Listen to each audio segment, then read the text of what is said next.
Okay, good afternoon, everybody. I'd like to welcome you. We're delighted you were able to join us for what I think is a very exciting program and also a set of activities that speak to the core of what the Kennedy School of Government is all about, and that is good practices in public service and also practices of public service that can be sustainable, and we also hope that can be replicated through the examples of the programs. In a moment, I will turn things over to Tony Williams, who is the chair of our Innovation Awards National Selection Committee.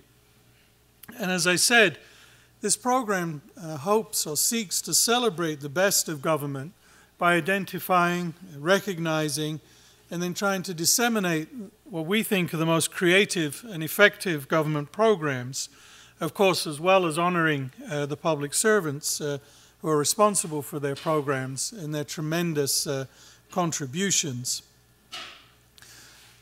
The Ford Foundation originally started supporting this program and eventually endowed the program for reasons which I think are particularly important at the present time. When the programs began some 20 years ago was at a time when a lot of citizens were expressing disillusionment with government. Subsequently, Vice President Gore began his Reinventing Government program. But I think it was thought both by the Ford Foundation and a view shared by the Kennedy School that in fact government is crucial in all our lives, and there is tremendous innovation and creativity taking place out there. The question is, how do you capture that and how do you show it? And that really was, I think, much of the inspiration for this program when it began 20 years ago. And I think given our current climate and atmosphere, we can certainly say that it's a message that needs to be delivered effectively and surely in these current times. Now this year, for the 6 finalists who are here, you might be pleased to know that you were selected out of 563 applications. So it's pretty extraordinary to have got this far. And I can tell you that many of those applications that didn't make it here today also are quite extraordinary. And one thing that we've tried to do through the Ash Center is to try and give recognition to those programs that don't actually make the final cut for the finalists by helping to profile them on our website and promoting them as best practices. The programs range across questions of land use, health, Center for Economic Opportunity, teacher residency, service, economic gardening, so on and so forth. And we'll obviously hear more of those in details at the moment. So basically, those of you here today represent the top 1% of the applicant pool for this program. And one will obviously ultimately be named as this year's Innovations Award winner. And we hope to announce that publicly early in 2012 after our further deliberations. So the morning, our distinguished panel spent the morning reviewing the finalist programs, listening to experts, site visitors talk about those programs. And that panel comprises former public servants, management experts, and we're very honored to have them to give up their time to be part of our national committee. And we're very grateful for all the work and time that they put into this. And it does take a lot of time and a lot of effort to review this. We're also extremely grateful this year to have chairing the committee Tony Williams, who you know is an extremely distinguished public servant who, in my view, should be credited with turning around Washington, D.C. from a place I never used to like visiting very much to now a place that I take delight in visiting, although I'm sure his successors are not doing such a great job as Tony did. But please welcome me in joining the chair of our selection committee, Tony Williams.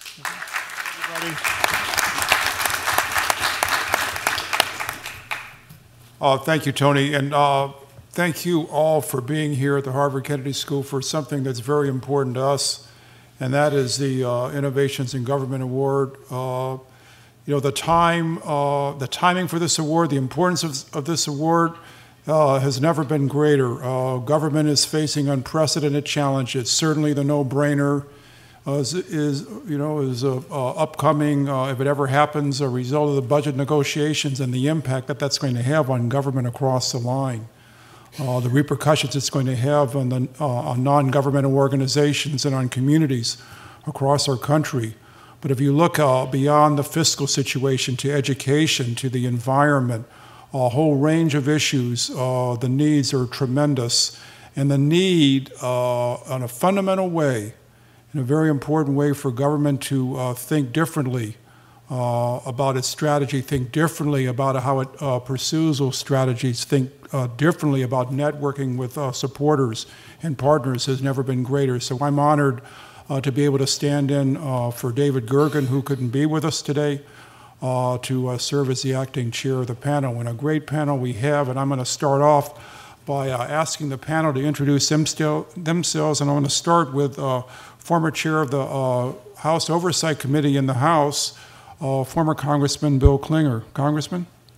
Thank you, Mayor, and I'm delighted to be a part of the panel, and also to commend the finalists who, as we just been told, we have listened to all the presentations. We understand that we read the applications, and we've listened to the people who visited you, and I think I speak for the panel that you are all very, very worthy finalists, and it's as strong a collection of finalists as I've seen. So I'm delighted to be here. I am now I'm a recovering member of Congress and presently a senior fellow at Johns Hopkins University. Hi, I'm Kathleen Kennedy Townsend, and I want to echo what the Congressman said. These were the best applications. Each of what you do in your cities and your states is just absolutely stunning, and it was very exciting. We want to replicate everything that you do right across the country immediately. I am the former Lieutenant Governor of Maryland, and I wish I had all your ideas when I was there. Thank you. I'm David Osborne, and I want to second what Kathleen said. I think our job this year is going to be very difficult. Very difficult, probably not as much fun as usual. Because having to pick one winner out of these 6 is going to be very tough. I'm a writer, author of Reinventing Government and 4 other books, and also a consultant. I work with public sector organizations, have a company called the Public Strategies Group that tries to improve public sector performance. Hi, I'm Carl Weisbrod. I'm a professor at New York University and also a partner in a real estate consulting firm. I've spent many years in many different branches of New York City and New York State government, and share, as I think all of us on this panel do, a great love and appreciation for what government can do. I've been a member of this panel for well over a decade, and echo, I think, what all of us feel, that this is the strongest group of finalists we've ever had, and this will be a particularly difficult year to make just one selection. So thanks and congratulations to you all. Thank you, Carl. And as you heard, I'm Tony Williams, acting chair. I am a lecturer here in public policy, where I teach this semester a class called Financial Tools for the Public Manager, and I want to welcome my class who's participating here somewhere, and thank you all for being here and indulging me not being in class today. And also down in Washington, serve on a number of boards related to education and the environment, which are important interests to me, and I would echo all of my colleagues here on the panel who I've had the opportunity over the years to learn from and to work with, that the choice is very, very hard this year. But one thing that kind of keeps me going and certainly motivated me in my career was that the wonderful thing about the Innovations in Government Award is that there's no such thing as intellectual property when it comes to government activity. So you're free to borrow, steal, plagiarize with good practices, replicate them in your own jurisdiction, and go for it and go to it. So that's what we're going to do here, is try to keep that replication process going on. Now, the way we're going to do this is that each program is going to have 5 minutes to make a presentation, followed by 10 minutes of grueling questions from the committee here.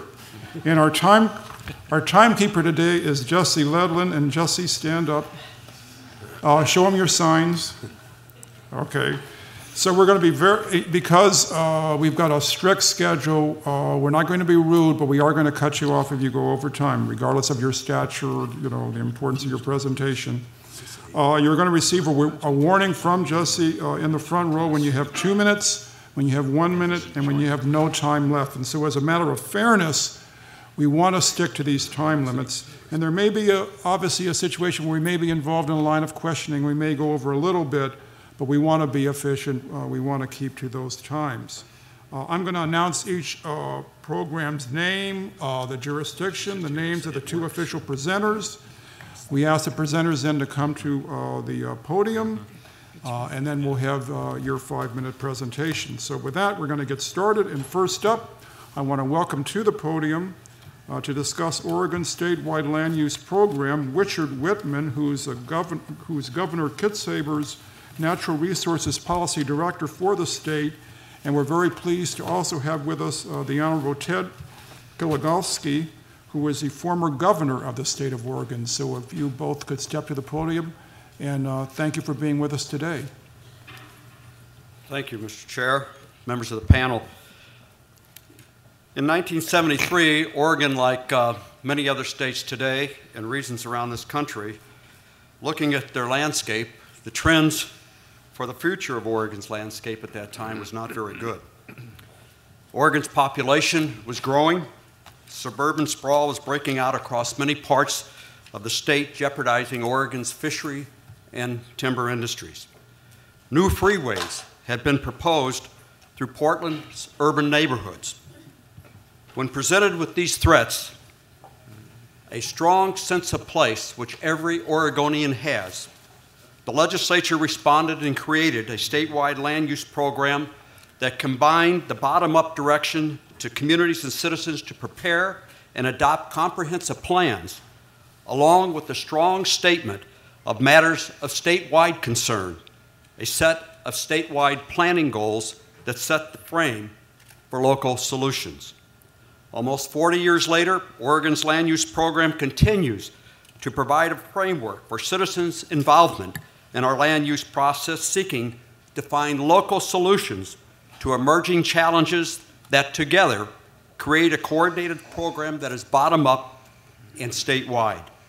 The framework is being used for a range of contemporary issues such as economic development, climate change, urban expansion, forest and farmland conservation, public infrastructure, and competing ocean marine uses. Oregon, it has been said, is the closest thing America has to a deliberate place. That's true because Oregonians planned and built it that way by creating a shared vision of place and detailing how to achieve that vision in state goals and local comprehensive plans. The key innovation of Oregon's program is that it relies on both a statewide vision of high-level shared goals and bottom-up citizen-driven application of those goals in differing ways that reflect local values across the state. Those who have seen the arc for the past 40 years know that Oregon's program is not just successful, its innovation offers a valuable and proven resource for other states and regions facing the evolving challenges of their particular states and regions and their futures. Thank you, Governor. Good morning, members of the panel. Richard Whitman, Governor Kitsaber's Natural Resource Advisor. I'm going to dive right into it and talk about the ash selection criteria as they apply to the program the Governor just spoke to. Its significance, its effectiveness, how it's novel, and how it's transferable.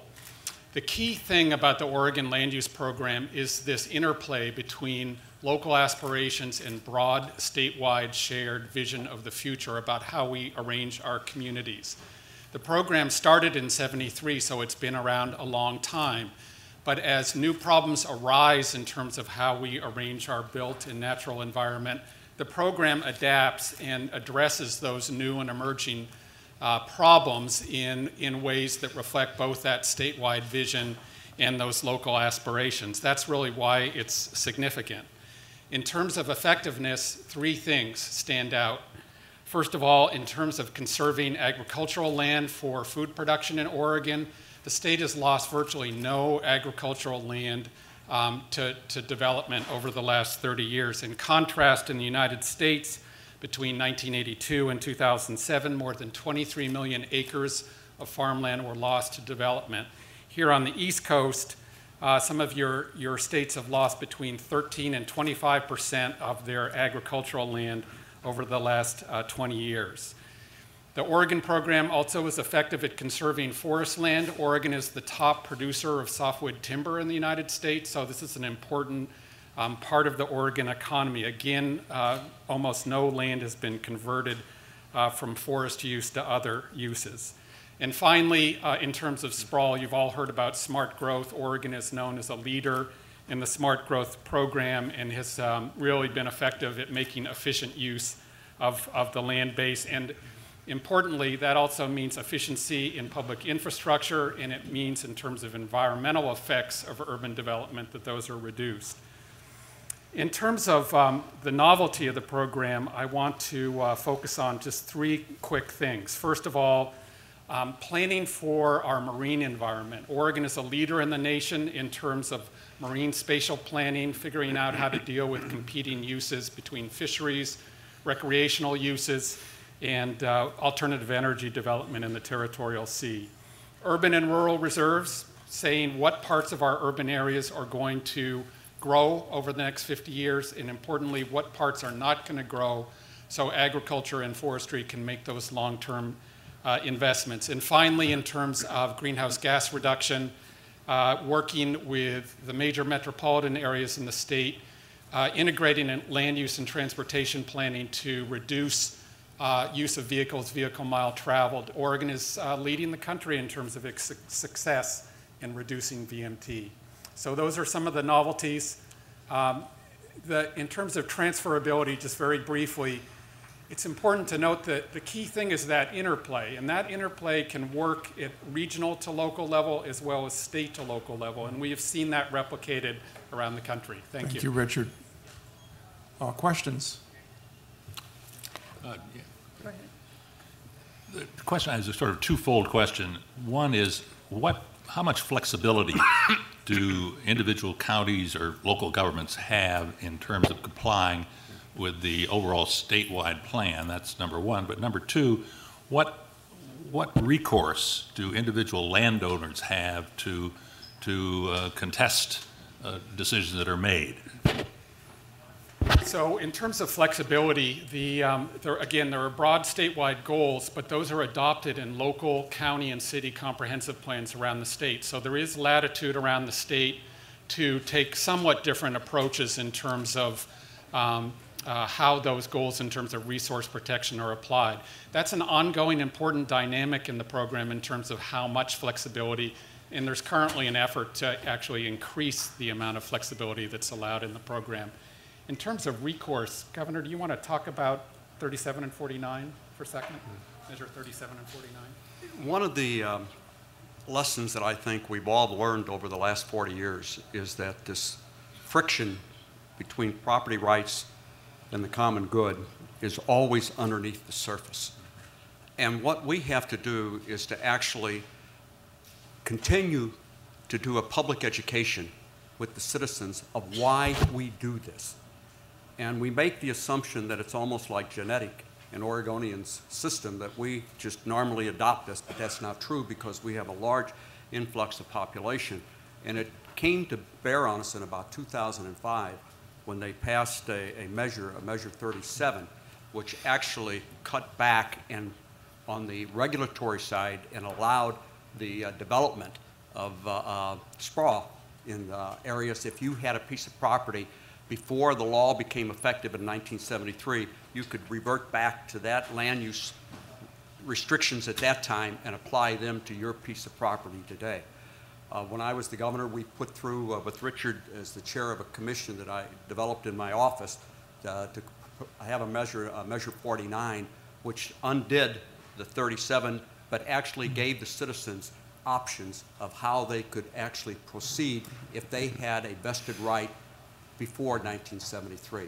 So there was a whole process. The court is working itself through that.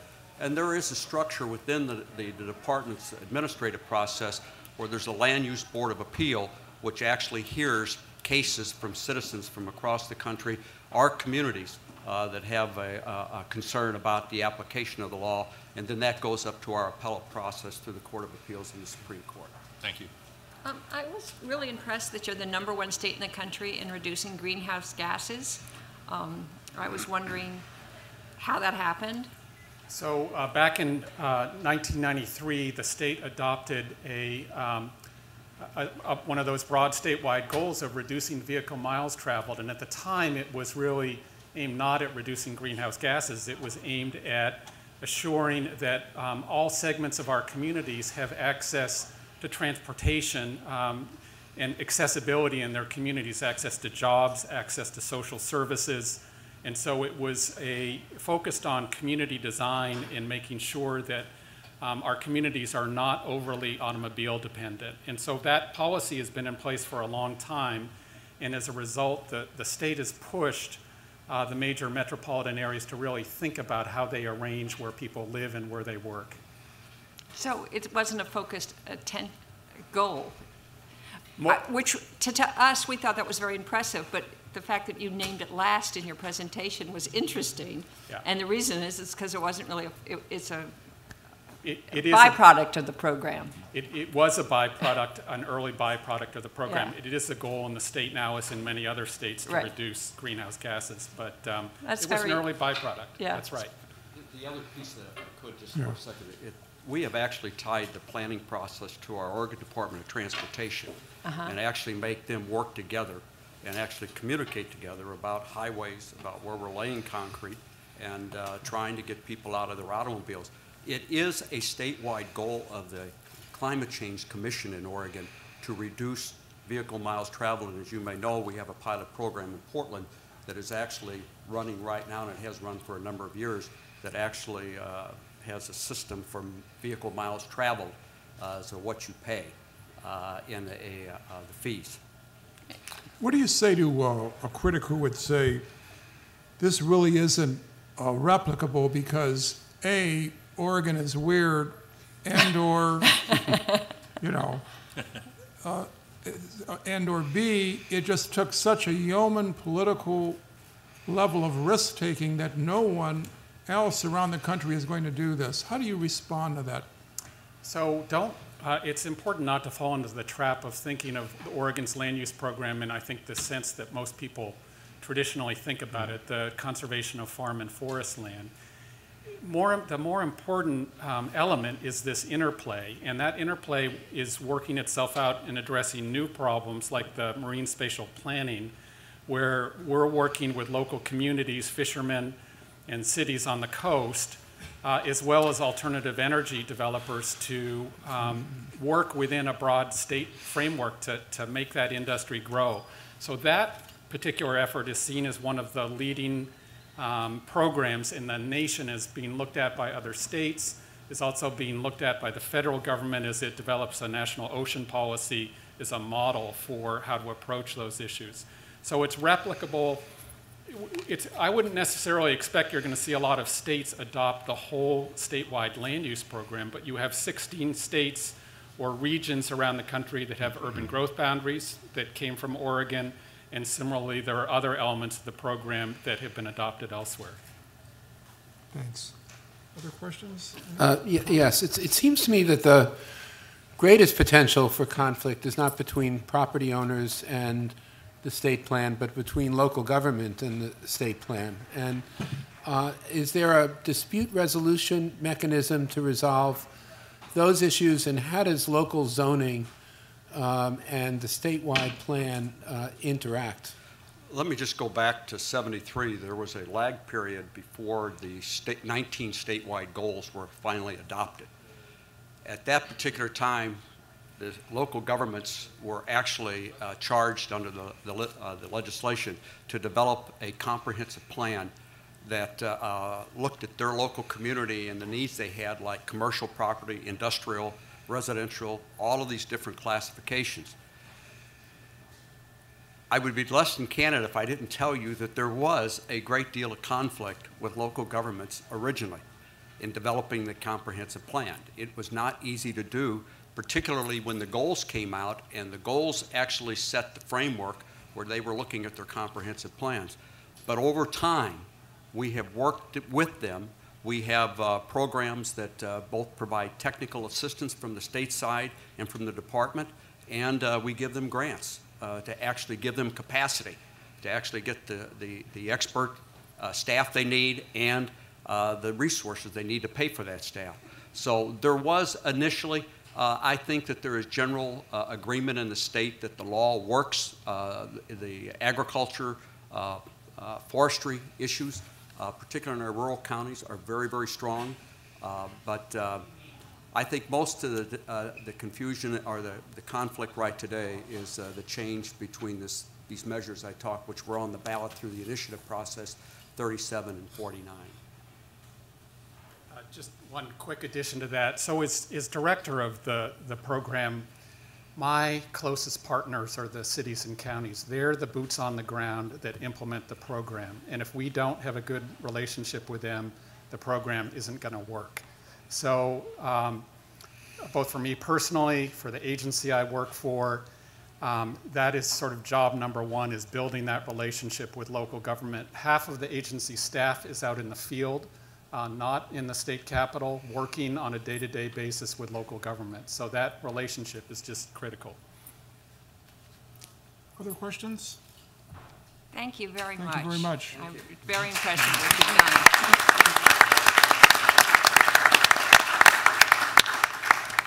So now we're going to go to Littleton, Colorado, and we're going to hear from Doug Clark, the mayor of the city of Littleton, and Jim Woods, the director of facilities operations for the Littleton Public Schools. Mayor, thank you for being with us. Certainly. Our journey began in the late 1980s when a major employer, Martin Marietta Aerospace, cut the workforce by 7,000 jobs as a result of federal cuts in defense spending.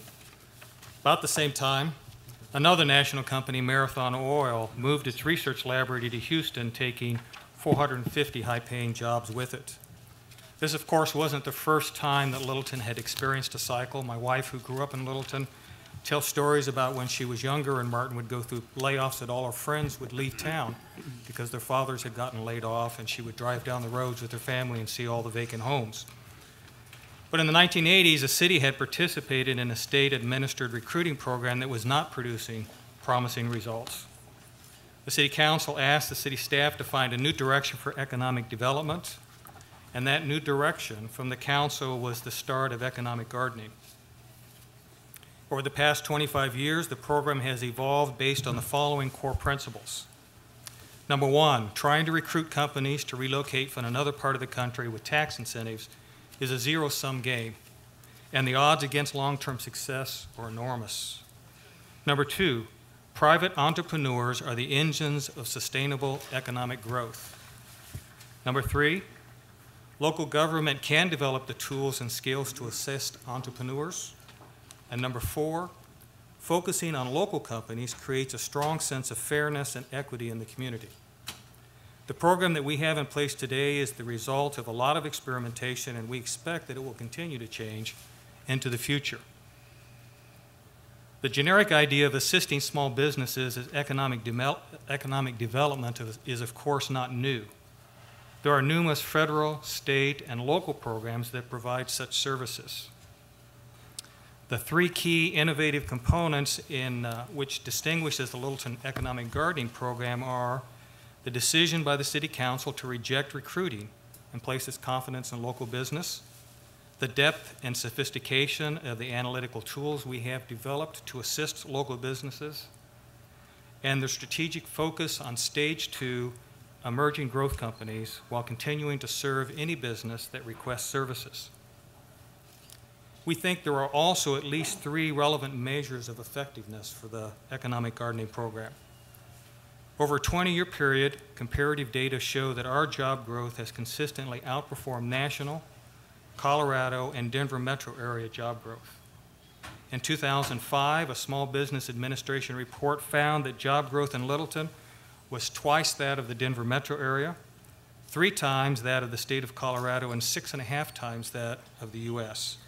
During that same period of time, our population growth was half that of the metro area. Even during the 2008 crash, a number of companies in our program have continued to add jobs each year, and the trust and the confidence expressed in the city by the local business community is an indication of the effectiveness. Given the severity of the current economic climate, job growth is clearly the top public policy issue in the United States today. In the report just released by President Obama's Council on Jobs and Effectiveness, contains a specific set of recommendations for nurturing high-growth enterprises, which we believe reflects the significance of the program that we've been doing for 20 years. While there are large national issues beyond the control of local government, which affects the economic health, such as deficit, tax policies, and investments in education and infrastructure, economic gardening can give every state and local government in the country the ability to have some impact on their future. Littleton is a small community of about 40,000 residents. Our program is staffed with 4 people and an annual budget of about $570,000, which is about 1% of the city's annual operating budget. We believe that the tools and concepts of economic gardening can be adapted to almost any size community. We are aware of at least 13 states and 30 local communities that have established some version of this program. They range from the small size of Grenada, Mississippi, to states such as Michigan and even Oregon. In closing, we're honored to have been invited to participate, and Mr. Woods and I look forward to your questions. Thank you. Thank you, Mayor. I've got a question. You're done, right? Mm-hmm. Your data about job growth, your city is a suburb of Denver, correct? Yes, sir. So we've got data about you compared it to the Denver metro area. Do you know, if you were to subtract out the city of Denver and rural areas, and just to compare it to other suburban cities around Denver, do you know what the comparison would be in job growth? You mean if we were to compare our suburban city with other suburban cities in Denver? Yes. No, I don't have the answer to that. I'm sorry. I have a somewhat related question. I note that you served in 2008 and in 2009 about 430 businesses per year directly through this office. Do you know how many jobs those businesses created in those 2 years? We think we've created, specifically from those jobs, we've consistently created around 600 jobs a year in that period of time. So we've had no net job loss in 2008, 2009, 2010. Of those 430 businesses. We don't keep a scorecard by the specific ones. I can name 4 or 5 off the top of my head that probably would reach at least 100 jobs over that period. What I'm trying to get a sense of is to what extent the direct intervention and help that you provided and technical assistance to the specific businesses that you serve produced a specific number of jobs. Do you have a sense of that? We don't have that data. Mayor, did you want to comment on that? Well, that's a good question because we're relying on the Department of Labor statistics for job growth. But if our population grows at half of the rate of the metro area, if we're the only ones in the metro area that uses economic gardening, at least up until very recently, and if our job growth is twice that of the metro area, there has to be something that's happening in Littleton. There's either sunspots, or Littleton is a very popular place, or there's some abnormal thing that's taking place because Littleton's job growth is exceeding that of our immediate neighbors, even though our population growth is slower than that of all of our immediate neighbors. So something is happening. I really think you've done a marvelous job. I mean, obviously, it's been very successful, and it's good to know that you've had this in operation now for a number of years, and therefore the success has been notable. It's held up, I gather, during this recessionary period. You've, in comparison with communities near you, have you managed to maintain that record? We have, yes, sir, and that's what I was commenting in response to Mr. Weisbrod's, is that we don't track everybody in the program because we don't know what they're going to do specifically, but we have had net job growth every year during the recession. I'll just give you a couple of examples. There's a couple of small companies. One manufactures an ankle bracelet. It's called alcohol monitoring, and they do a satellite technology combined with a chemistry to monitor court-mandated alcohol testing. They have hired every year during the recession. So we've got a number of those little innovative companies that have niches that we know have hired, are looking for people, and have hired every year during the recession. Mm-hmm. There'll always be alcoholics. Pardon? Yes, ma'am. I think this is Growth what industry. We understand. This is what nailed Lindsay Lohan.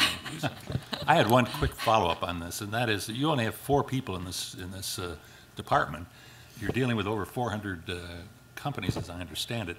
So this is not hands-on. You are basically making tools available to the people in those individual businesses, rather than sort of mentoring them in terms of... That's a very good question, Congressman. Let me say, those 400 are really, that's everything from somebody who walks in, and the mayor made a point of saying that, well, we focus on these stage 2 companies, which people like the Kaufman Foundation out in Kansas City, I don't know if you know Carl Schramm and those people out there, focusing on these emerging companies.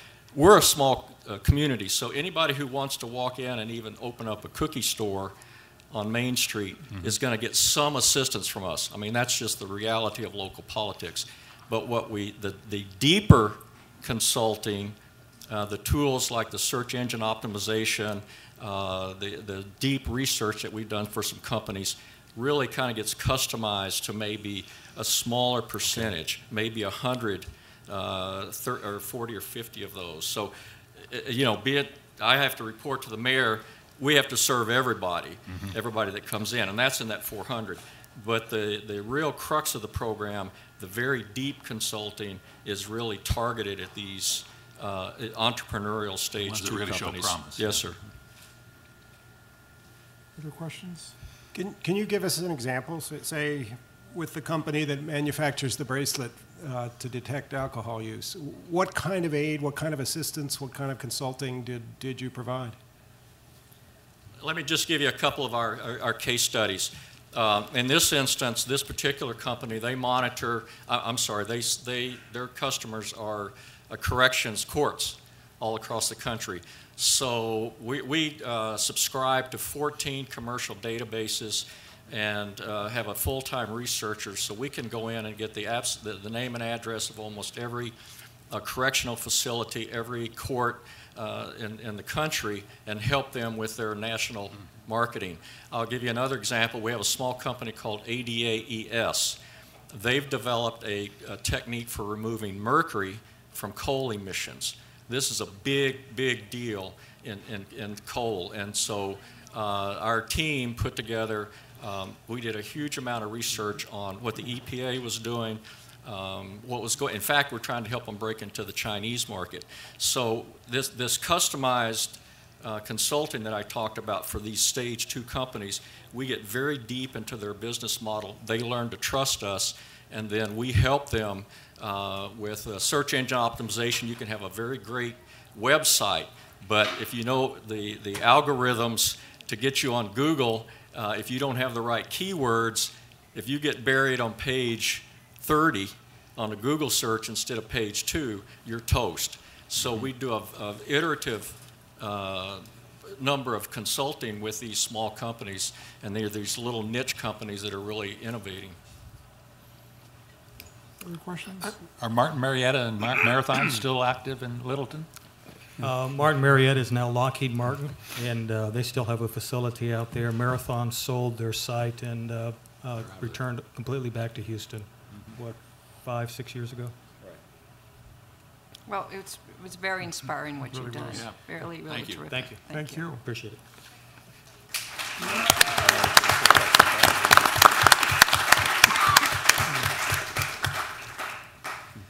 now we'll go to New York for the Center for Economic Opportunity, and we'll hear from Linda Gibbs, the Deputy Mayor for Health and Human Services in the Office of the Mayor for the city, and Veronica White, the Executive Director of the New York City Center for Economic Opportunity in the Office of the Mayor there.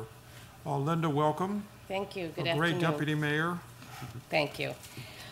CEO, our Center for Economic Opportunity, has proven itself to be innovative and collaborative leader in the fight against poverty, in enhancing efforts in New York City, in cities across the country, and at the federal level.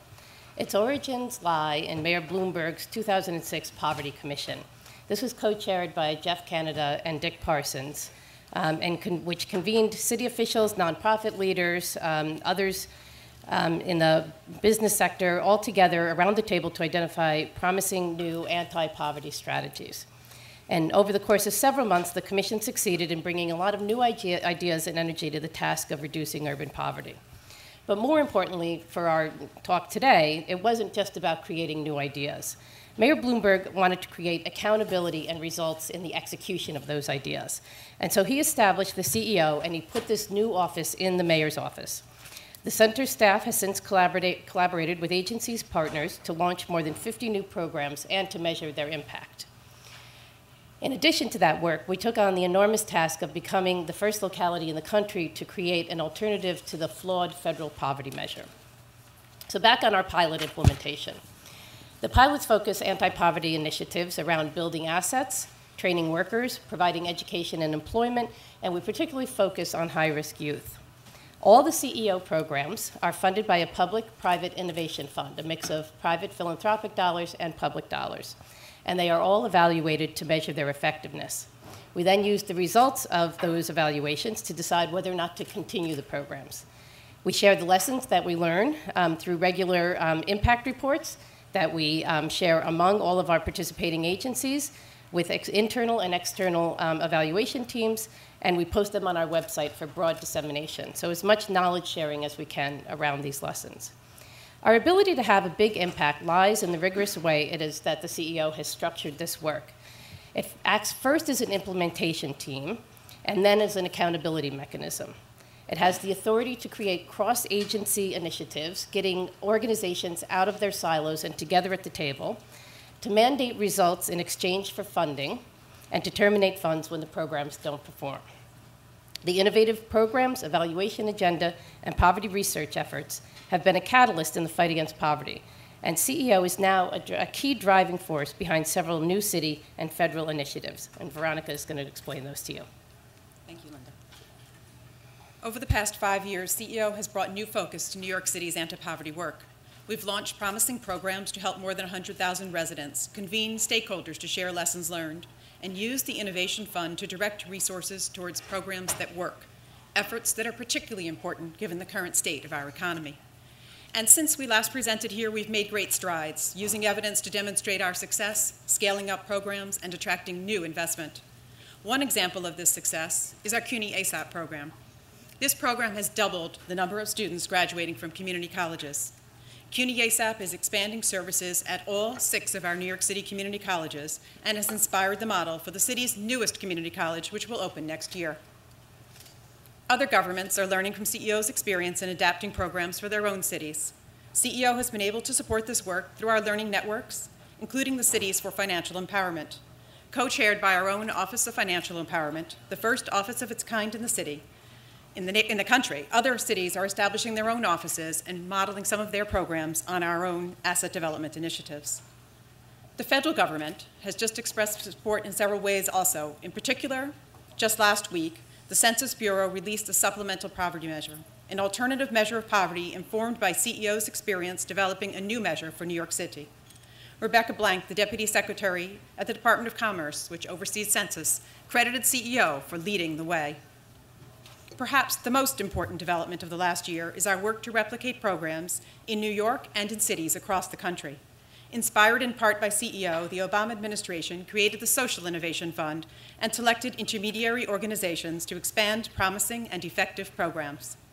New York was the only government to receive this award. We were funded to replicate 5 CEO programs in New York and 7 other cities, Cleveland, Kansas City, Tulsa, San Antonio, Youngstown, Memphis, and Newark, a quite diverse group of cities. We are providing on-site technical assistance to our colleagues in government, as well as to the nonprofit sector in those cities, as they embrace innovation and evaluation and develop new relationships with philanthropy. CEO's commitment to reduce poverty and to identify what truly works has attracted the attention of federal agencies, policymakers, and over 50 foundations. And our center continues to grow in significance. Of note is Mayor Bloomberg's recent innovation and decision to use CEO's research and development model in order to launch new programs and to evaluate those. And this new lab is going to be funded also by New York City taxpayers and private philanthropy. Thank you. Thank you.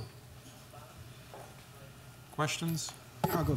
David? Kathleen, did you have I love the community college. I had a couple of questions. One, which programs you think haven't worked and why? You know, an example. And two, it seems very programmatic, which is terrific. You know, what works. I was wondering if you ever think of also proposing policy or legislative changes, either at the state, at the city, state, or national level that you learned you think would be helpful to address poverty? Well, I'll do the first and Linda the second, perhaps. So one of our programs that we borrowed from Mexico was a conditional cash transfer program. And we actually tried 3 different models in New York City, and one didn't work at all. It was a program giving small amounts of money to students in schools for success on certain exams. We terminated that program. One worked in large part for high school students and with respect to health and poverty reduction. And that program, what we did was we lost the parts of the program that didn't work, and we regrouped around what did work, which is for the students at the high school level, and we're now doing that program in New York City and in Memphis. On the question of policy and legislative changes, I think, and it's a good question because it may get lost in the discussion of implementing these programs, that what the CEO actually does is convene leaders that are working on similar issues around a single table and allows them to think about the implementation of the programs, but then allows them really to talk about how those programs function in the environment they're working in. And there's a lot of cross-agency learning and innovation that goes on around the programs. And I think that's really a unique part of this structure, that the CEO has created sort of a place, a venue for that to happen. And so I think our financial empowerment work is a great example of that, where the Office of Consumer Affairs has launched a number of empowerment centers in communities, but the agencies, like our Human Resources Administration and our Department of Homeless Services, are embedding some of those practice changes into their mainstream programs. And so it's sort of spilling outside just the narrow program implementation. And so those are really true policy changes within the organizations. And on the legislative items come up all the time. So we're going up to Albany, down to Washington, in order to advance the agendas that come out of those discussions. I really want to salute you for this program. I think it's extraordinary. And I think that the true test comes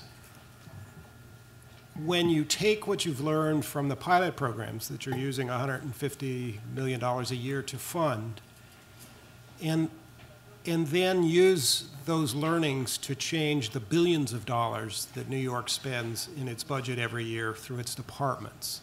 Has that started to happen yet? And if so, can you give us some examples? I think the financial empowerment is a clear example of that. Jonathan Mintz, our commissioner, is now, the way he describes it, he calls it the super vitamin. That the way to actually get mileage out of the lessons is to take the concept and then to impose it within the organizational spending that's already there. That you really don't need a lot of that, his spending, quite frankly, was to buy a new little community storefront and get a CBO into that storefront to bring the community empowerment work, the financial empowerment work. Now he's not going that way anymore. He's trying to embed it into all those existing offices that we have. Let's bring this practice as a mainstream part of their function. And then the other thing, I think another great, there's been, I feel like it's an explosion in the way that we think about job training, development, and placement. A lot of this work was around trying to find the tricks to reach very hard to reach populations with our employment training programs. So we took these special pots of money, created new programs, and figured out what worked for these very hard to engage young people. But those lessons now, and this is also key, because those initiatives were being managed not off to the side by somebody else, but by the agencies responsible for the mainstream employment development work. Those special learnings were embedded in the agency and have really filtered out into the practice of the agency. Any other? And that's particularly true with respect to our Workforce Investment Act dollars, which are basically many of them handled by our Small Business Services Department. We piloted 8 different programs with SBS, and many of our programs, whether it's our sector approach or advancement approaches at work, have now permeated all of the different programs that SBS is doing. This is a different type of question, but the word CEO, I find, it doesn't sort of say war on poverty, or it doesn't say what it does. And have you thought of changing your name? You know, it's interesting, when the mayor started this and gave us our direction, we have a city that spends billions of dollars on anti-poverty work. Right. And we were doing the same things and doing them effectively, but our poverty rate had not changed. We weren't going down in the way that you would think we would. And so his direction to us was that, we need a big, strong safety net. Let's make sure it's working. But what I really want you guys to do is to bring the new ideas to the table, to take some risks, and to bring new approaches. And it was very much focused on helping to connect the very disconnected into economic opportunity. And so that's really where it came from. One addition to that, for our participants in our programs, they really like the idea that it's about opportunity and not about poverty. And so we're recruiting people all the time into our programs, particularly our young people, our various community college programs. And when they hear economic opportunity, it just resonates better with them rather than speaking to someone and saying, well, this is our poverty program. So it just speaks in broader terms and goes back in a way to the OEO and the Office of Economic Opportunity and using that language. So it is tricky at times, but we find, in particular for our participants, they like the language better also. Great. Thank you. Well, great program. Thank you so much for traveling up here to talk to us.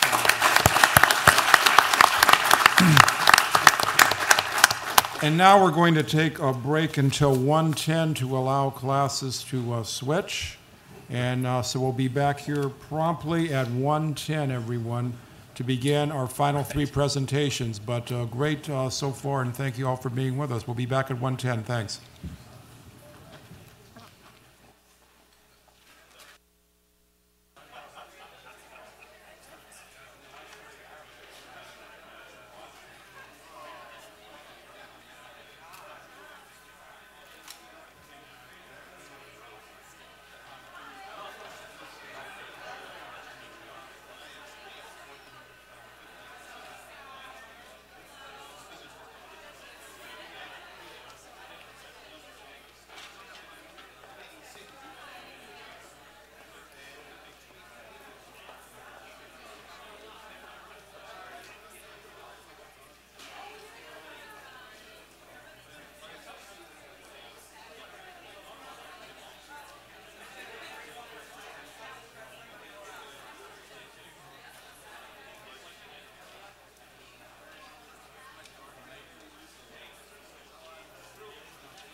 all that has changed.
Okay, well, thanks. Good job, yeah.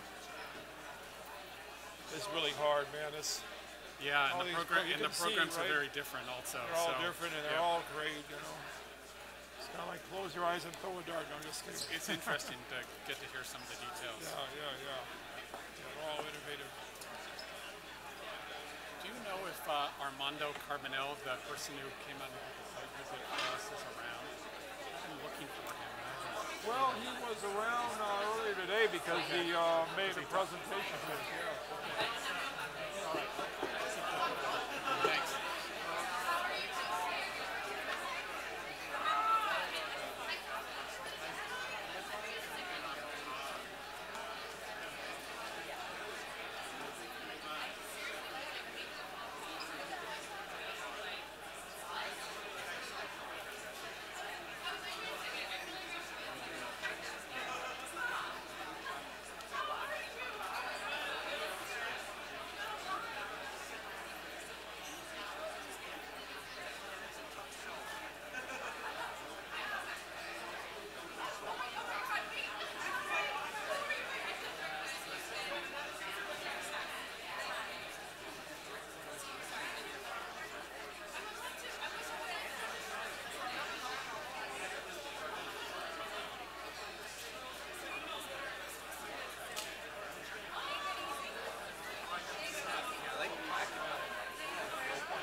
From here? Okay.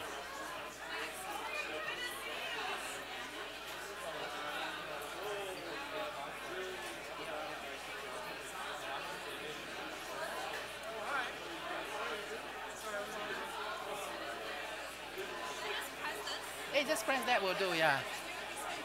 Maybe from front. Can I take from the front? Thank you. Is it good? Oh.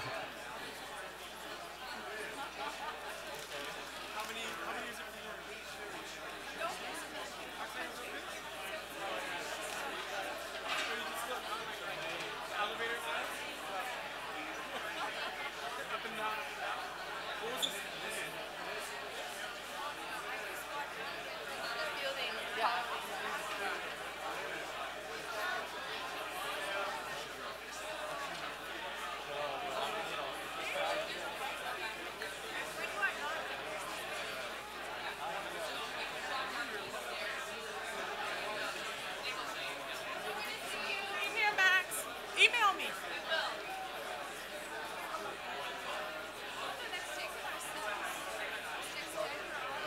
Hey, let's go to. You don't want it?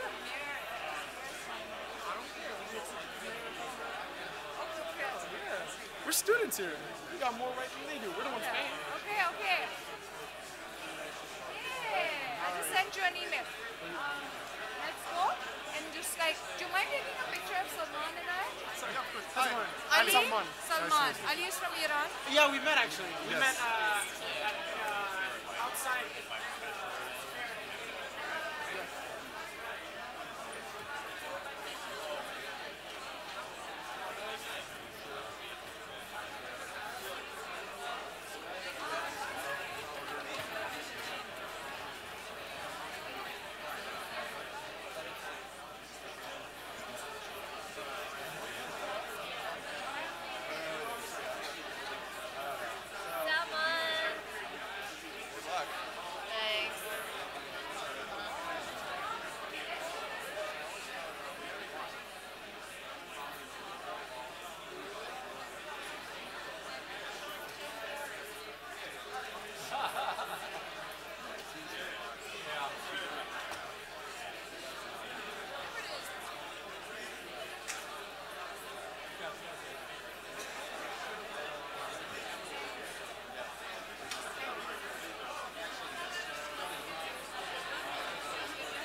Yeah, I'll see you soon. Send me the picture. Send me the picture, please. Okay, maybe. Take care. Maybe.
Okay, I think the guard has pretty nearly changed. This is the 10 minutes where all the classes start swapping over, so if people could start settling down again, then we can turn it back to Tony to get us started for the second part.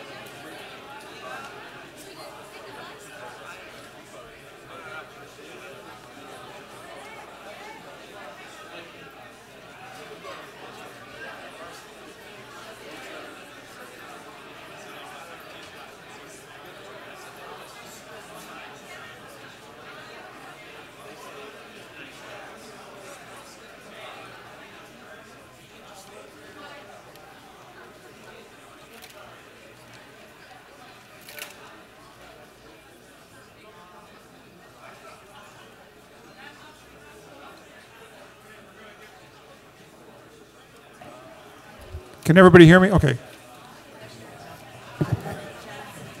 So the jury, we're back now with, everyone could, okay. So we're back now with 3 more great projects. And we're now going to hear from Healthy San Francisco. And presenting for Healthy San Francisco is Dr. Haley Hammer, who is a medical director of Family Health Center and Urgent Care for San Francisco General. And we're also going to hear from Tangerine Brigham, who is a deputy director of health for San Francisco Department of Public Health, and also director of Healthy San Francisco. So I guess, Tangerine, we're going to start with you, but welcome both of you. Thank you for making the long trip out here. Well, thank you. Thank you for this opportunity to present on the Healthy San Francisco program. There are 60 to 70,000 uninsured adults in the city and county of San Francisco. In 2006, San Francisco adopted the landmark Healthcare Security Ordinance. The ordinance created 2 innovative programs, the Employer Spending Requirement and Healthy San Francisco. And this was done under the leadership of the mayor, the Board of Supervisors, the Director of Health, and through a broad-based community-wide planning effort. Healthy San Francisco provides uninsured adults with comprehensive, affordable health care, irrespective of their employment status, immigration status, or pre-existing medical conditions. For the city, Healthy San Francisco is a paradigm shift. The realization that San Francisco as a community could expand and improve access to care without providing the uninsured with insurance. Healthy San Francisco is a health access program, not a health insurance product. Our other distinctive features of Healthy San Francisco are that it capitalizes on the existing and varied array of providers, it partners with a local health plan, and it introduces new technologies that benefit both clients and also providers. Finally, Healthy San Francisco is based on an overriding principle of shared financial responsibility, from government to participants to providers. Healthy San Francisco's companion program, the Employer Spending Requirement, is a local mandate requiring employers to make healthcare expenditures on behalf of their employees. Independent research has found that to date, San Francisco employers have not appreciably reduced employment or wages as a result of this requirement. Healthy San Francisco has resulted in significant improvements in expanding health access and health outcomes, and I'll now turn it over to Dr. Haley Hammer to describe some of our successes. Thank you. It's such a pleasure being with you today. Healthy San Francisco strives to expand access to care, promote appropriate utilization of services, and ensure patient satisfaction. I'll start with access to care. In each year since it began, Healthy San Francisco has increased the number of uninsured enrollees in the program. 4 years after its launch, 85% of San Francisco's uninsured adults, or 54,000 people, have voluntarily enrolled in the program. We also measure access by the number of providers and medical homes. Those have increased each year, and all the nonprofit hospitals in the city now participate in the program. I oversee the largest public health clinic serving Healthy San Francisco enrollees, the Family Health Center at San Francisco General Hospital and Trauma Center. One critical reform with Healthy San Francisco was to require participants to select a primary care medical home. Primary care in a medical home is fundamental to improving health outcomes and integrating healthcare delivery. Healthy San Francisco covers routine health screening, immunizations, and preventive care aimed at lifestyle modifications. Enrollees also have access to the full range of specialty and diagnostic services associated with their medical home. This reform has increased patient and provider satisfaction, changed how participants use services, and enabled patients to establish care with a primary care provider. An independent program evaluation found that more than 85% of enrollees remain enrolled. 80% of enrollees received a primary care outpatient service. Participants showed steadily decreasing ED use over time, and participant satisfaction rate with the program is 94%. The program impacts the lives of patients on a daily basis. For example, unbeknownst to Healthy San Francisco, this fall, a participant went on the air at our local public radio station, KQED, and provided her perspective on the program. She describes the loss of employer-based health insurance, the rising cost of healthcare premiums, developing a chronic illness, and finally enrolling in Healthy San Francisco. She ends her perspective with, while it's not technically insurance, for me, Healthy San Francisco works. My medical home is just blocks from my apartment, and the services are effective even for a complicated, misunderstood condition like mine. Healthy San Francisco, you make me so proud. I'm proud to say that I can say from firsthand experience that her story is not an unusual one.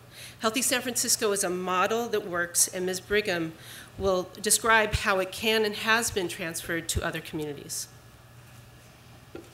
While Healthy San Francisco was not born out of crisis, it was born out of impatience, and impatience that localities across the nation face daily.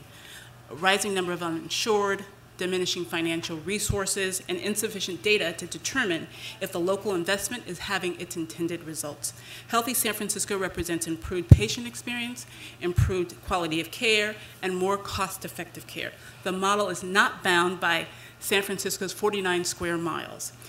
The Department of Public Health has met with local leaders from various communities and provided technical assistance in those communities exploring the model.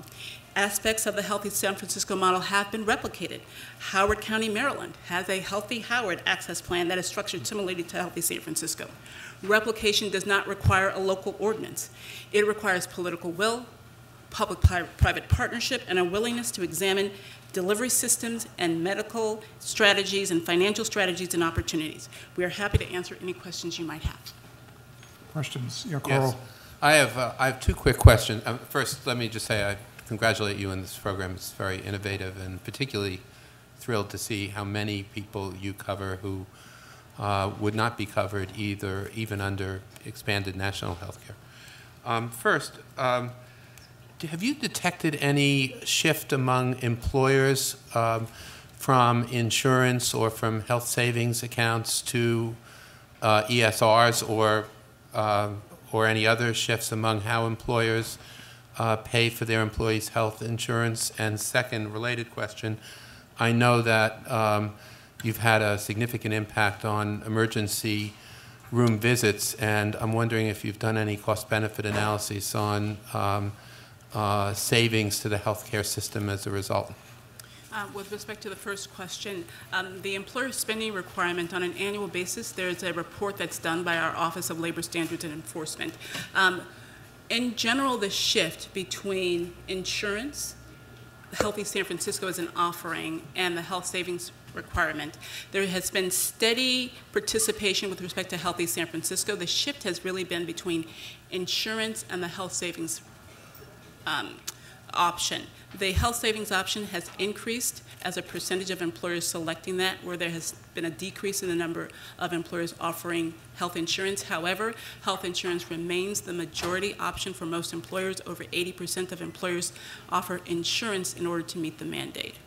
In terms of being able to do a cost-benefit analysis of looking at the savings from a reduction in emergency department utilization, we have not done that yet. It will be probably the second component of a more rigorous evaluation for Healthy San Francisco. What we do know, however, is that the average per participant per cost has decreased over the 4 years as we've increased the number of individuals, and we believe that's directly due to the fact that individuals are receiving their care more cost effectively in a primary care setting as opposed to a high cost urgent care setting or emergency department setting.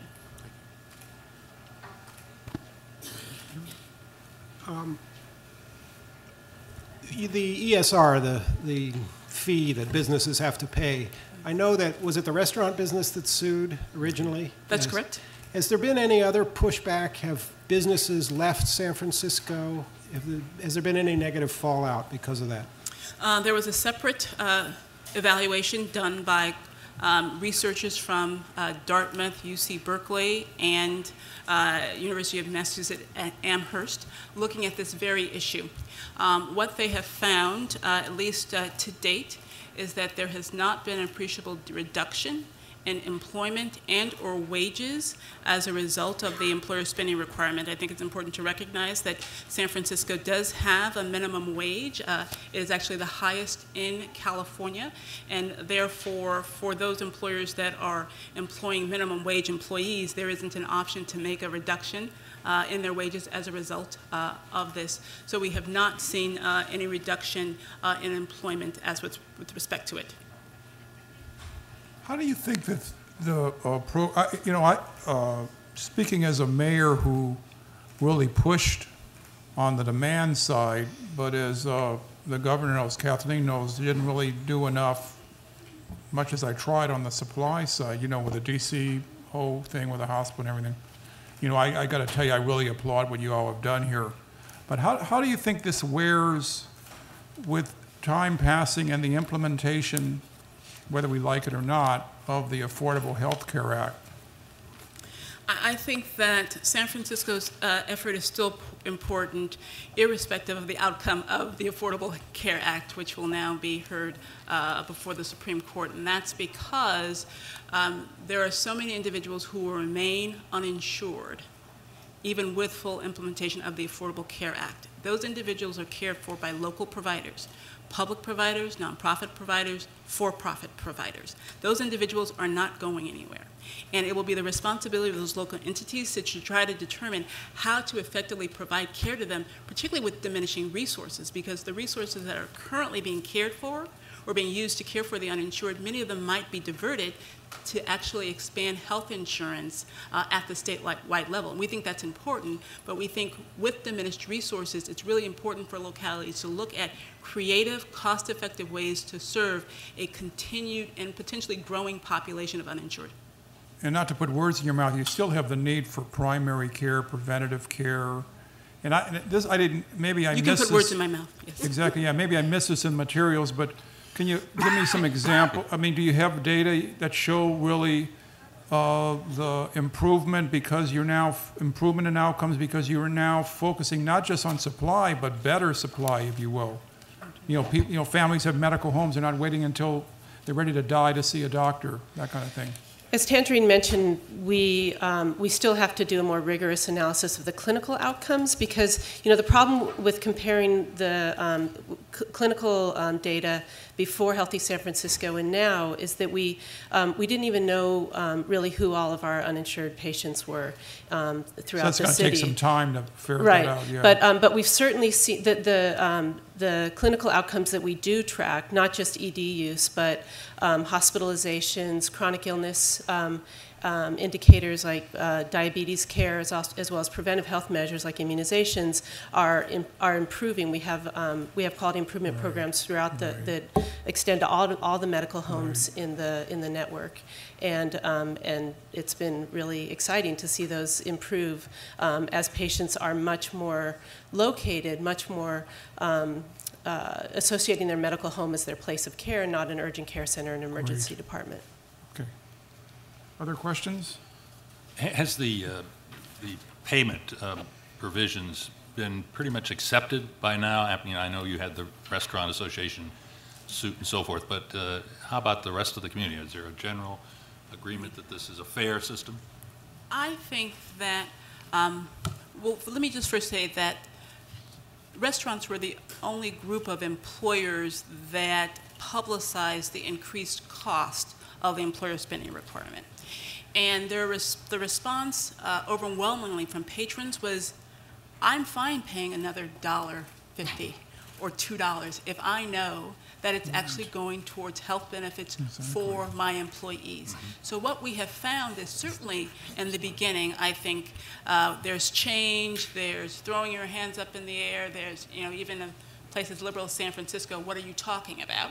But I think that because everyone has actually seen the benefits, we have put out significant data on our website showing enrollment, showing utilization of services, showing the use of those dollars. We have not had in several years since we've implemented the initial cries of concern with respect to this particular provision. Thank you. Yeah, David. Yeah, one last question. When you pay the providers, the medical homes, the hospitals, et cetera, are you using a fee-for-service model or a global payments model? A global payment model, and it's actually based on enrollment. So it's based on the number of individuals that have selected that medical home. So the medical homes themselves have an incentive to ensure that their care is appropriate and timely because people will select based on that. I heard that when Massachusetts did its Health Care Act, One of the challenges that they found, and one of the expenses that they hadn't anticipated, was the mental health issues of so many behavioral, drug addiction, alcohol addiction, and mental health. And I didn't know if that happened to you as well, and what you did about it, or what you are doing about it. Right. So Healthy San Francisco does include behavioral health, both mental health and substance abuse. San Francisco actually, per capita of all 58 counties in California, spends more per capita on mental health than any other community, and we're less than 800,000. So we have an extensive mental health delivery system and financing for that. We did not have that as a significant cost increase. I will tell you our cost increase really was on the pharmaceutical side. When you were really dealing with individuals who have chronic conditions, it's really important to make sure, in addition to their primary care, that they also have access to their appropriate medication. So that was an area in which we had to increase our budget to accommodate that. Thank you. Thank you, guys. Very, Appreciate very it. good. Great job. Thank you so much.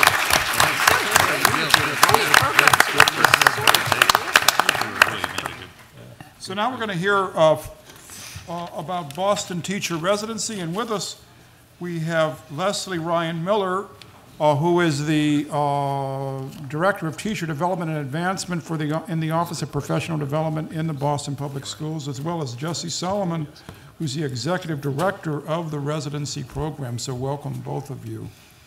Thank you. Thank you for having us.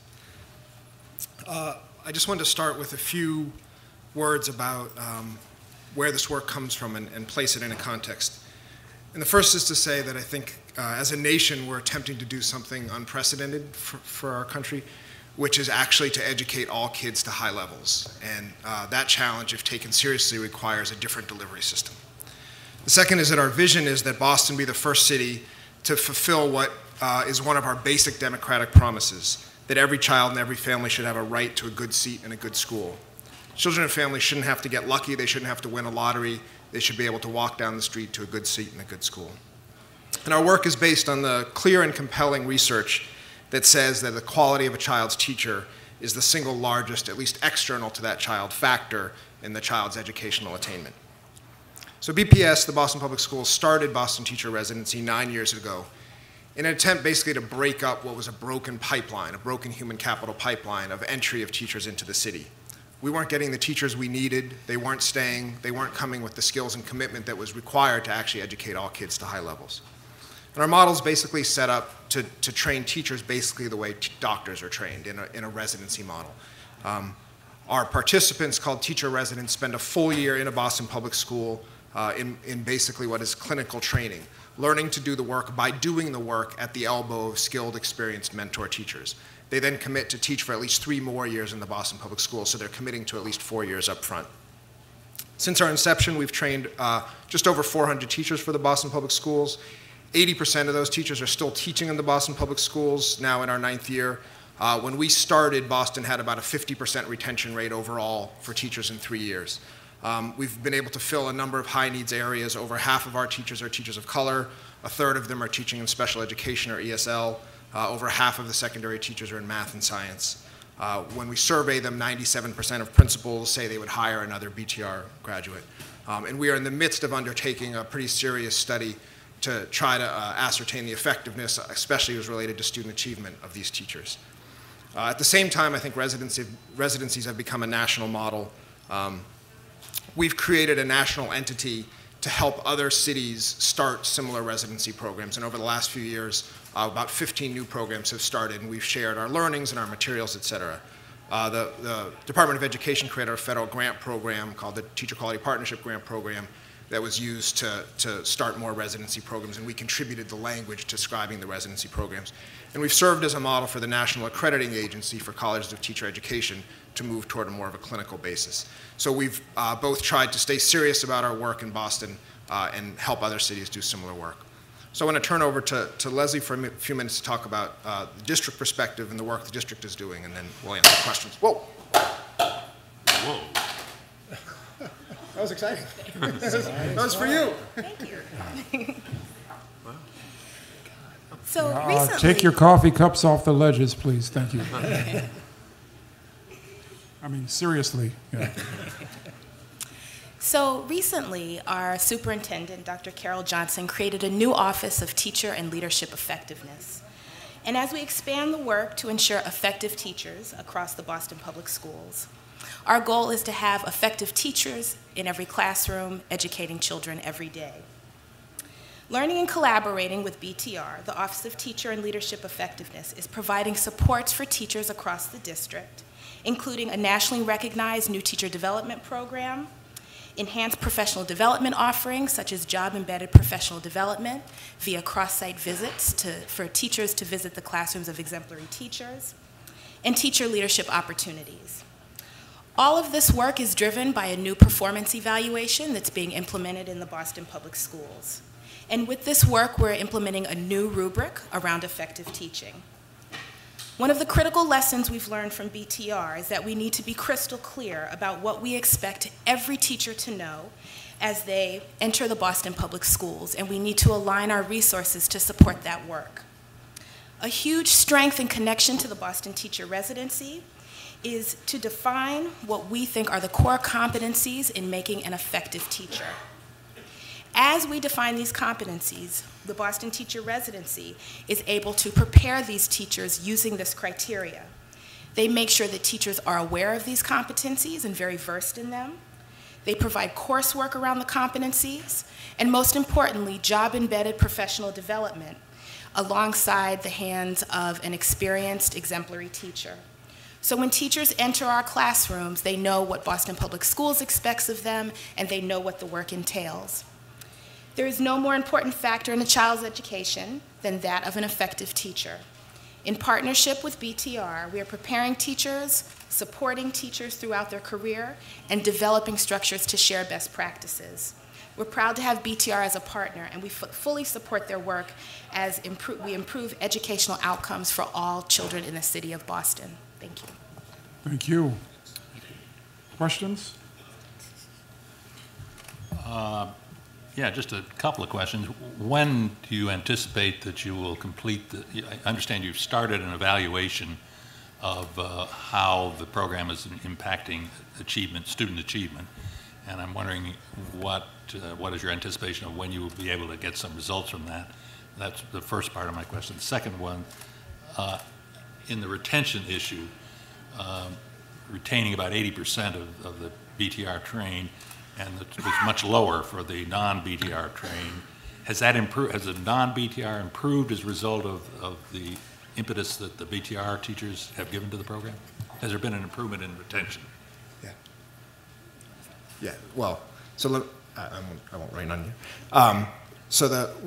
There are a couple stages to our effectiveness study. We actually expect to be able to have initial value-added results soon. There are a number of caveats around this value-added methodology, which I won't go into right now. Basically, we've looked at about 50 of our graduates in 4th to 8th grade math and English. And the very first results we've seen actually don't show our folks outperforming at year 1, but growing much faster, and by sort of years 4 and 5, doing much better than their counterparts. So I think our strategy was one both about retention and sort of improvement over time. So it's a mixed story, quite honestly, right now. We think it's a good story long term because our people are staying and they're getting better. We've made a number of changes in the program to try to impact that first year thing, because if they should be outperforming, quite honestly, then as well. You want to talk about induction? Because yeah. So we're also still looking at data around our induction practices, but one of the things is we've taken a lot of the lessons learned from the BTR program and expanded those services for our teachers who are non-BTR graduates. And so that's something that we're continuing to do, and getting funding to continue that work to expand services. I thought this was such an exciting program. I was wondering if any of the teacher colleges come to you and tried to learn from what you've done. So we have a partnership right now with Wheelock and UMass Boston, and so together we're doing all 3 similar programs. Through this national agency we've created, Urban Teacher Residency United, we've had a number of teacher colleges actually go through our program, which is a sort of year-long sort of replication program. So there have been colleges of education. I would say even more so than particularly replicating residencies has been a move toward clinical practice, which in my mind is the right win. Like, I don't care so much about the name. What you care is teachers, especially going into our hardest to serve schools, are getting the kind of preparation and support they need to do this job well. So that's been a big change. Yeah, slow, but coming, yes. And why is it so slow? You want me to say this publicly? Do you want to win the award? Oh, in that case, how much time you got? No, I mean, No, I'm kidding. No. I think when we started, we were seen as a threat. And quite honestly, Tom Payson, who was the superintendent when we started this program, got up there on the first day and said he's trying to compete with colleges of education. So when you get thrown out there as competition, and there's colleges of education have come under a set of criticisms. Let's be honest, they're hard to change, right? The financial model in teacher ed programs is folks coming in, paying tuition, right, which often funds many other things in the College of Education, and going through these programs, which often include student teaching where you're not even taking courses. So you'd actually have to flip that model on its head, and it would largely involve changing the funding mechanism, and it would involve changing the staffing at those places because you need much more clinical work. So I think if we're actually— So it would be more expensive. I'm not sure it would be more expensive. I think you might need either different people or people to do different things, and you might need a different kind of cost structure, because right now it's just people paying tuition to the college, but you might think about a different shared cost structure with school systems. Thank you. I've got a question about the value-added results. In the write-up, we read about one evaluation, and I'm not sure if it's the same one you're talking about or whether you were talking about a new one, but looked at student scores on standardized tests and asked the question, do BTR teachers produce better standardized test scores? And in the first few cohorts, the answer was no. Actually, they don't do as well as the other new teachers. Can you tell us more about that, why you think that was, and is this the study where it's turning around in year 4 and 5? Yes, same study, and it wasn't, just one point is it wasn't the first few cohorts. It was actually looking at teachers in their first year of teaching versus the following teachers into their second, third, and fourth and fifth years. And yes, when our site visitor came, we gave that person a draft copy. So it's the same study. I don't think we fully know. We've chased a lot of targets, right? So what we've tried to do so much in our preparation so far is fill a lot of holes, right? So fill holes teaching special education or ESL or math or science. So what we've gone after is sort of going after high needs areas. And I think my guess is if we had to make a choice from the beginning and just say you want to have strong value added results versus fill the areas that Boston can't hire in, if we made the other choice and if we said we're just going to go out and get the very best people no matter what content area they're in, we probably would have different value-added results right now. So I think it's been a strategy to fill these areas. Obviously, we would want to change those first-year results as well, but that's my short but best guess at the answer to that question. Thank you.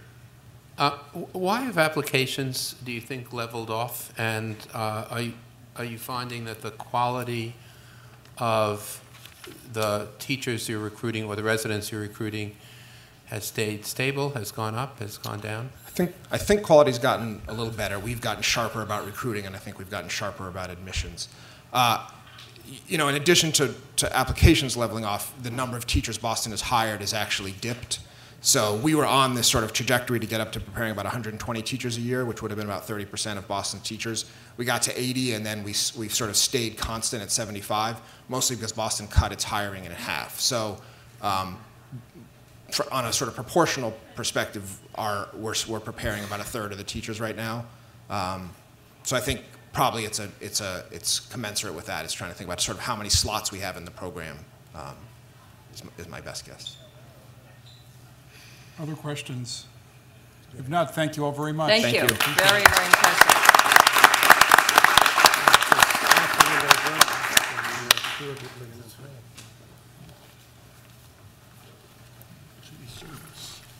So our final presentation is New York City Service, and presenting for New York City Service, Diane Billings-Burford, who's the Chief Service Officer for New York City, and Laurel Creech, who is also Chief Service Officer, but for the city of Nashville, Tennessee. So welcome to both of you. Thank you, thank you. I'm really honored to be here today to talk about the organization that I have the privilege of leading, NYC Service. I want to start with 3 key points. This idea produces results. We have quickly demonstrated impact over a range of initiatives. Second, this idea is transformational.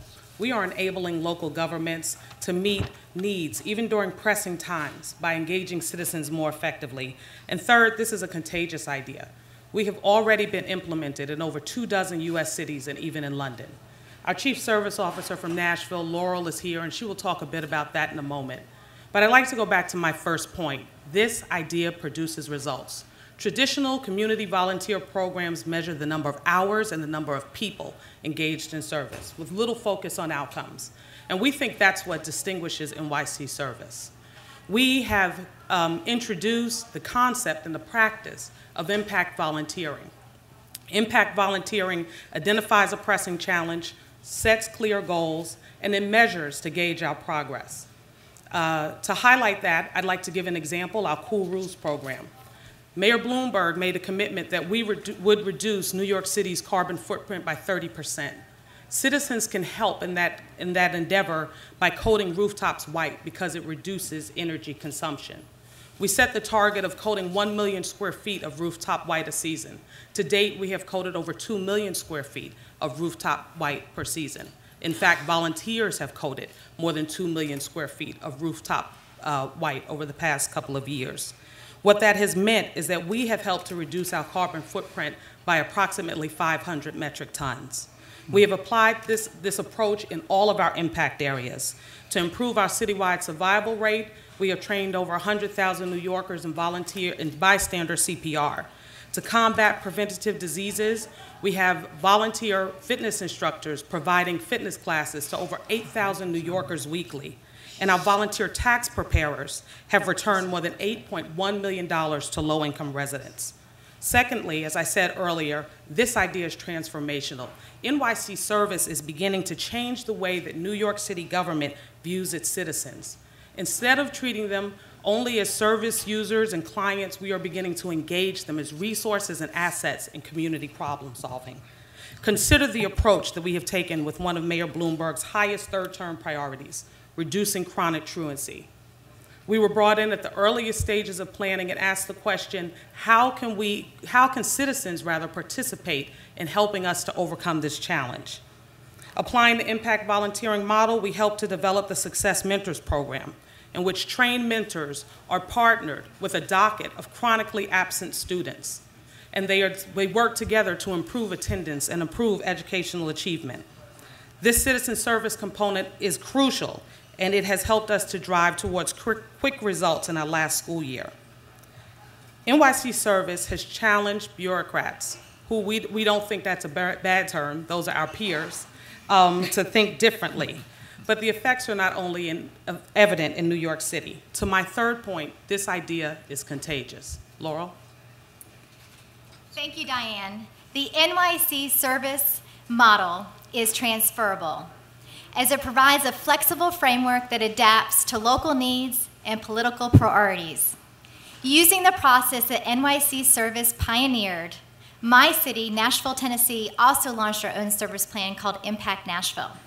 In May 2010, my city endured a flood of historic proportions, and it actually caused over $2.5 billion in damages. To power our recovery and restoration efforts, our mayor, Mayor Carl Dean, turned to citizen service. Using volunteers, we strategically planted shade trees, 800 shade trees, and 100 rain gardens to reduce stormwater buildup. We used volunteers to remove 65 tons of debris, clearing 21 miles of waterways, and we further used volunteers engaged into conduct energy retrofits in homes as we rebuilt them from the flood, reducing the average energy consumption by 30%. This model is significant. It is powerful and it works. I can tell you that firsthand from being in the Emergency Communications Center from the flood and also debunking homes with thousands and thousands and thousands of volunteers in that May of 2010 flood. Over 30 mayors across the country have either hired a chief service officer or they've launched their own impact service plan, and more are doing so every month. In fact, my sister city, Memphis, has called on Nashville for advice on how to do impact volunteerism, and they launched their own plan in this past August. Diane? In an era where governments must do more with less, we think that we've identified a resource in abundance, citizen service. Thank you so much. You know, I'm ecumenical between all the projects, but great presentation. Thank you. I have to say that. So questions? I was curious, I think it's a really impressive project, and I'm just blown away by what you've done. So, but I was wondering how you changed a volunteerism from being how nice it is to volunteer to saying you're going to make a difference, and how you set up the program to do that, and how you got buy-in from, the, as you call them, the bureaucrats in the city. Right.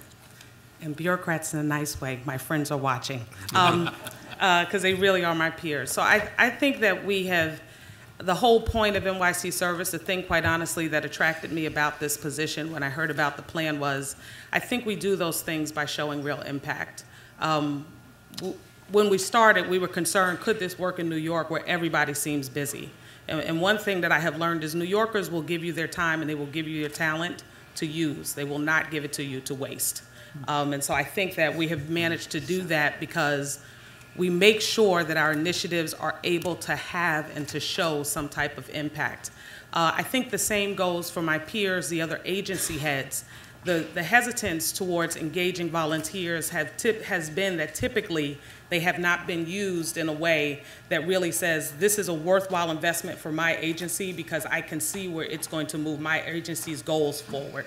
And so again, we have focused on impact volunteering because that has been the key to getting New Yorkers to serve, and it's really been the key to getting agency buy-in, which, you know, I don't think as a surprise to anyone was maybe one of our greatest challenges at our inception. And if I may add, a big thing with Impact National, and the reason we named it Impact National is we look at impact in 4 areas, and we actually educate our volunteers to look at impact in 4 areas when they volunteer for a project. Impact on the service pool that you're actually providing the service for, or the entity that you're serving. Number 2, the impact on the agency's mission and vision on the work that you're doing. Number 3, the impact on you as a volunteer to ensure that you have an impactful and meaningful experience so you come back. And number 4, the impact on the macro level of the community and the city as a whole. Yeah, my question has to do with how you interface with all the myriad of NGOs and other volunteer organizations in the cities that you're dealing with. Is there tension there? Do they feel competitive, or do you feel, are you constrained in any way by the fact that they are out there, or do you cooperate with them in all respects? We work to cooperate with them in all respects. We think the strength of NYC Service is that we serve as a convener for many of these organizations, and we hope that we are building their capacity to do what they do better.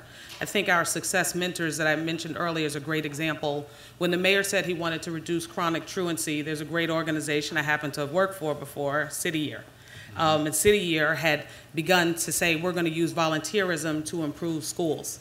And so someone inside of City Hall asked me that question, Diane, how do we engage students in reducing chronic truancy? And actually they said, and I think I need 50 of your core members, because one of my initiatives is the NYC Civic Corps. And you know, my answer was, actually, there are organizations that do this. And so our role now is to bring them all to the table and figure out what value do we add to them as we ask them to join on this priority with us. And so Success Mentors launched in 15 schools in the first year. And some of those schools were schools that City Year was in. And some of them are schools that Reserve had programs in. And so we sat with the organizations and said, what could we do to add value to what you do and to further your goal if you were able to come to the table and help us to combat this very clear problem? And in that instance, some of it was access to information. Many organizations want to be able to show their impact, but they can't access information to do that. And so as a government entity, we're able to facilitate that process. Some of it was introductions to principals, so they can cut down on some of their overhead because they're not spending as much money on outreach. And so I don't think that we have felt the tension because we work very hard to make sure that we're actually not replicating efforts, but supporting efforts and helping to build their capacity and make them sustainable. Yeah, go ahead. Oh, I was just going to add, so take it down to the south. Nashville, Tennessee has one of the largest concentrations of nonprofits and agencies in almost all of the country. And so we had that challenge of figuring out how we work with all these disparate agencies, and we actually came up with an award system called Excellence in Volunteer Engagement that our mayor launched, which actually provides the tools and effectiveness to actually manage volunteers well. And our agencies are now looking towards how to do this because it's not only good for the volunteers and word of mouth, but also for the funders. A couple questions. So you're saying that 20 other cities now, or 20 mayors in other cities have chief service officers? Yeah. And this is now, so these new service officers have come after the program in New York City commenced? Yes, sir. Okay. And then also wondering,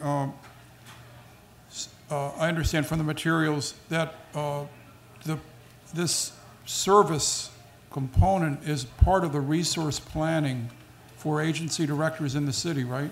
Yes. Right. So to go to the issue of sustainability, how do the unions, how do they feel about this?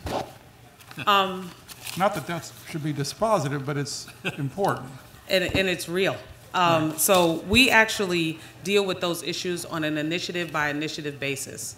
To go back to an initiative that I've set the background for instance, cool roofs. We are very aware that when we are selecting what is the citizen action that what is the action we're seeking to engage citizens in, how does this impact us? We never want to be in the business of job displacement. And so with things like cool roofs, for instance, it allows local government to innovate. These are things that unions have not, since it was never on the table to actually get done, it's not as if it's taking away anyone's piece of the pie, for lack of a better term. And so sometimes it is that. So it's kind of a but-for aspect to it. In other words, but for this citizen element, the government wouldn't be doing it anyway. Right. So many of our initiatives are that. Sometimes we work quite a bit with Deputy Mayor Gibbs' agencies as well. For instance, our Flu Fighters initiative, because of the H1N1 virus, we wanted to increase the amount of New Yorkers who are vaccinated. We really had to sit down and figure out what is the appropriate role for volunteers. We actually came to the point where there were 4 volunteer roles that were quite appropriate and would help us to reach our goals, but one of them was not to actually administer the vaccination, even though we had doctors and nurses that wanted to volunteer. So it is constantly a question that we deal with. I think it is one of the benefits of this being a government innovation. I think some of this work happens, a local government innovation. I think some of this work happens on the federal level and the state level, and a lot in the not-for-profit arena. But I think being able to grapple with and come up with the appropriate roles that can still have impact has been driven and helped because I am a part of the local government.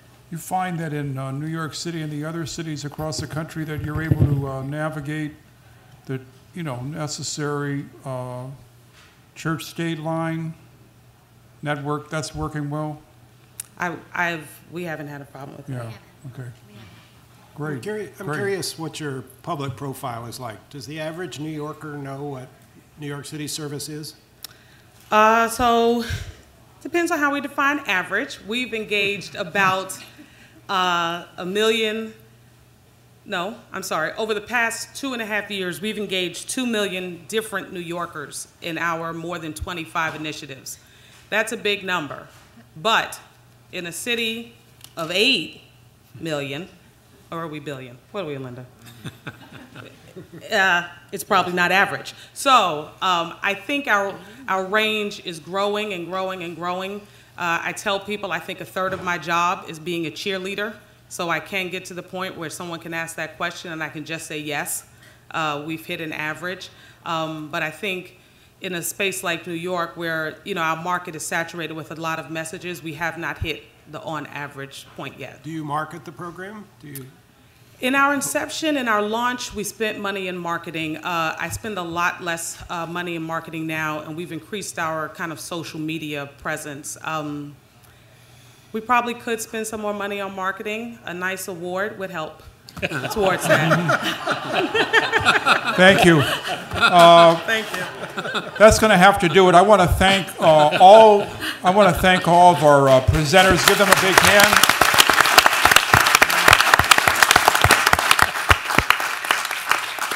I think governments across the country are facing unprecedented challenges, but I think all of us are sanguine to know that there are leaders and programs and innovators like this out there in the land working to serve our people and to engage our people better. Let's give a big hand to our jury and thank them for being with us as well.